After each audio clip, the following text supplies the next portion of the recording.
Imagine opening your eyes one morning and feeling that something in the air is off. The street outside is quieter than usual. The phone on your bedside table won't connect to your banking app. You try again. Nothing. You walk to the kitchen, turn on the television, and hear the words that make your stomach drop. Temporary banking suspension. You step outside hoping it's just your internet, but at the corner a line has already formed in front of the ATM. A piece of paper is taped to the screen. Out of service. Shops are open, but no one accepts your card. Gas stations demand cash only.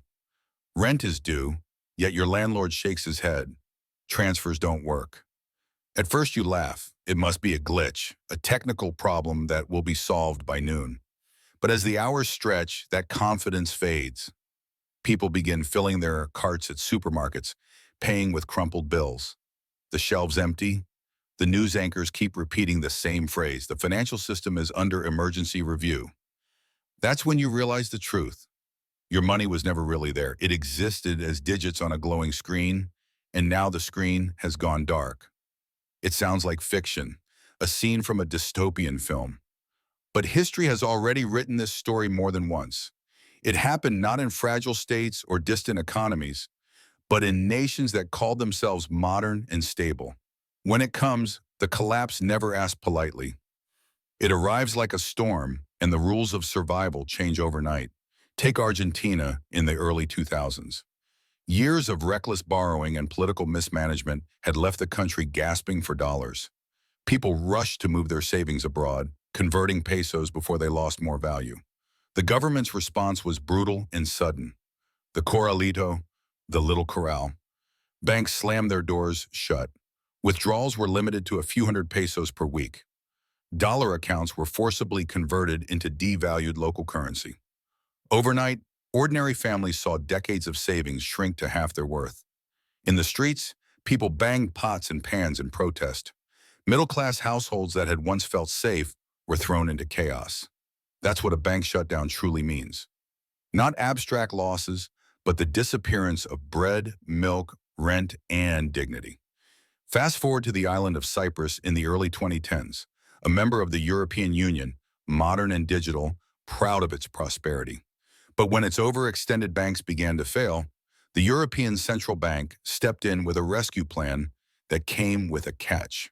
Deposits above 100,000 euros would be seized, literally taken, to help recapitalize the system. That polite word bail-in became the polite mask of confiscation.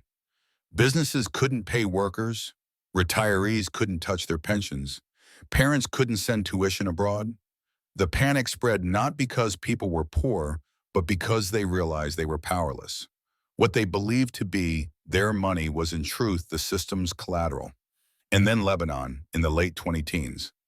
Years of corruption had hollowed out the state from within. When the currency collapsed, the banks closed their fists around the remaining dollars. Withdrawals were capped at a few hundred per month, no matter what the balance showed. People began storming bank branches, not with paperwork, but with weapons. The desperation was not madness. It was hunger, betrayal, the breaking point of trust. Across these different lands, the pattern was the same. The moment the illusion cracked, citizens discovered that ownership was only permission, revoked at will. Even the United States, land of the unthinkable, once faced the same silence. In the early 1930s, as the Great Depression deepened, President Franklin Roosevelt declared a national bank holiday. Every bank in the country, from New York to Nevada, closed its doors for 4 long days. No withdrawals, no payrolls, no business transactions. Confidence evaporated. It was only after the government inspected and selectively reopened the banks that people dared to breathe again. Imagine it, one of the wealthiest nations on earth, forced to freeze its own financial system just to stop it from imploding. Beneath all these episodes lies a single thread. Banks do not keep your money in the way you imagine. They are not vaults filled with your deposits waiting quietly for your return. They are engines of credit built on fractional reserves. For every dollar, pound, or peso you deposit, only a small part stays in the vault. The rest is lent, invested, transformed into promises and debts. It's a machine that multiplies prosperity. until too many people ask for the same dollar at once. Then the machine jams and the illusion shatters.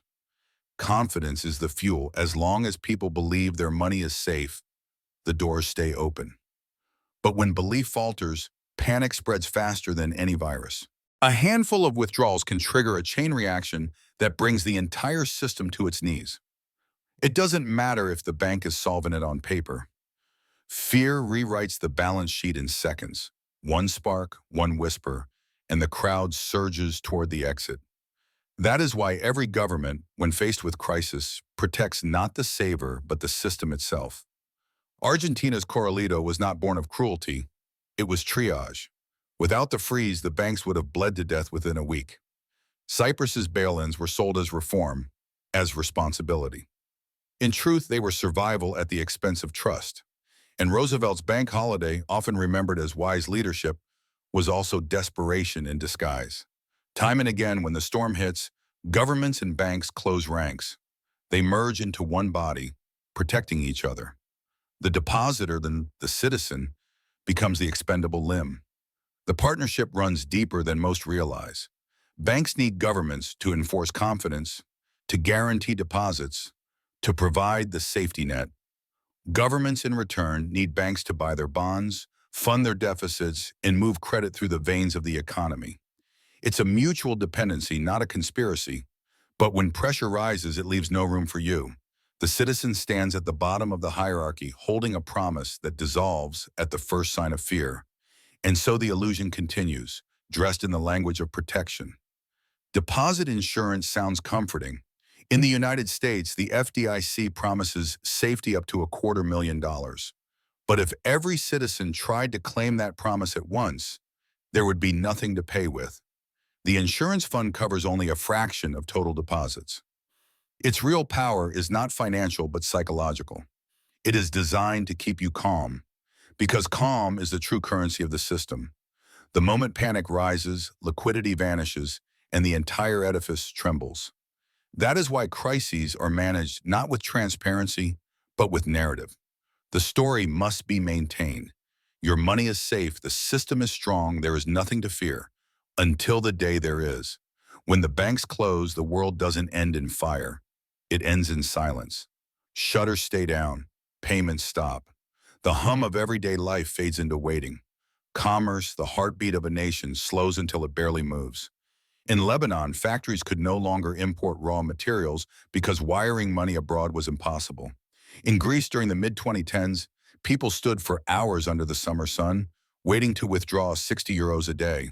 Weddings were postponed, surgeries delayed, children pulled out of private schools because tuition transfers failed. Suddenly, access to money, that invisible current of modern life, was no longer a right but a ration. Even in an age of smartphones and cryptocurrencies, the problem has only deepened. The digitalization of money has not made us free. It has made us dependent. If a server goes dark, if a card reader fails, if a government orders a freeze, our wealth becomes nothing more than data in limbo. A cashless society may sound sleek and efficient, but it is also fragile, because the moment the screen goes blank, so does the illusion of control. Think about the ripple effects. A small technical glitch becomes a national emergency within hours. Businesses can't pay their employees. Supermarkets can't pay suppliers. Shelves empty, not from scarcity, but from paralysis. Investors panic and dump assets at any price, draining pensions and retirement funds. Governments scramble to restore confidence, promising that everything is temporary. But every day, the lines grow longer and tempers shorter. What began as an administrative decision spirals into a social crisis. When people can't access their money, they don't just lose purchasing power, they lose faith. They start hoarding, bartering, breaking rules. Order erodes quietly. The lights stay on, but the trust that powered them burns out. History repeats not because we forget, but because we trust again too easily. Argentina thought it was immune in the early 2000s. Greece said the same in the 2010s. Lebanon, in the late 2010s, believed that chaos was something that happened elsewhere. Yet one by one, they fell to the same invisible weakness: confidence. The truth is harsh. Banks don't fail by accident. They fail by design. Fractional reserve banking, the practice of lending more than one actually holds, is both the engine of growth and the seat of collapse. It creates wealth in calm times and destroys it in panic. The entire system is built on faith that everyone won't ask for their money at once. When that faith dies, liquidity vanishes like mist. Governments know this. That is why their first reflex in crisis is not transparency, but control. They freeze withdrawals. They limit cash. They ration access under the banner of stability. They call it temporary measures, capital management, or emergency liquidity. But the reality is always the same. Your freedom to use your own money becomes the lever that saves the system. Some believe modern tools will save us. Digital banks, stablecoins, fintech apps, but technology doesn't change the architecture. It only hides it behind smoother screens. The structure remains the same, centralized, leveraged, dependent on trust. When stress comes, it collapses along the same lines as before. Imagine waking up tomorrow to find your bank's website offline, your debit card declined, and your paycheck delayed indefinitely. For a day, maybe two, you could cope. But what if the shutdown lasted weeks? Could your employer pay you if payroll systems were frozen? Could you pay rent, buy food, cover bills? The nightmare isn't cinematic. It's logistical. When the arteries of money close, everything downstream begins to die. That is the real lesson of these crises. When Argentina locked its banks, the protests weren't just about cash. They were about betrayal, the feeling of being held hostage by the very system people had trusted. In Cyprus, middle-class savers watched decades of work erased overnight to rescue institutions deemed too big to fail. In Lebanon, the collapse destroyed not just savings but the social contract itself. And in the United States, the Great Depression scarred a generation into habits of fear and thrift that lasted for life. Across all these stories, one truth echoes. Your money is only yours until the system decides otherwise. A balance on a screen feels secure, until it isn't. This isn't a call for panic or mattresses stuffed with cash. Fear only feeds the machine. The real antidote is resilience. Diversification is not a luxury, it is survival. Real wealth is not just what you earn, but what you can reach when everything else freezes. Gold, land, tangible assets, even a modest reserve of cash. These are not outdated relics. They are breathing space when the system forgets to breathe. But resilience goes beyond personal savings. It requires awareness. We must see how laws are written to sound protective, but serve the machine. Deposit insurance, emergency powers, capital controls. All promise safety, but exist to manage panic, not prevent collapse. Once we recognize this, we can demand better. Transparency, accountability, balance between citizen and system. Without that, history's pattern remains unbroken. The haunting part is how little it takes to trigger the fall. Banks don't need to crumble physically. They only need people to stop believing. Faith is the invisible scaffolding that holds the entire structure upright. The moment that faith cracks, time itself accelerates. A rumor becomes a panic becomes a crisis. And once a shutdown is declared, the mask falls. Banks were never neutral. They were instruments of power, woven into governments, corporations, and global markets. You are not a customer. You are a participant in a system that works beautifully. Until it doesn't. History doesn't repeat perfectly, but it rhymes loud enough to be heard. From Argentina to Cyprus, from Lebanon to Greece, to the United States itself, the warning is clear. Do not confuse access with ownership. If your wealth exists only at the mercy of institutions, then it is not truly yours. Financial freedom is not about chasing profit. It is about building distance from fragility. It means preparing for the moments when the system falters, not by fear, but by foresight. Because one day the question may not be, what if the banks shut down tomorrow? It may be, what do I do now that they already have? And when that day comes, the quiet truth will remain. Money, like trust, only has value while it moves.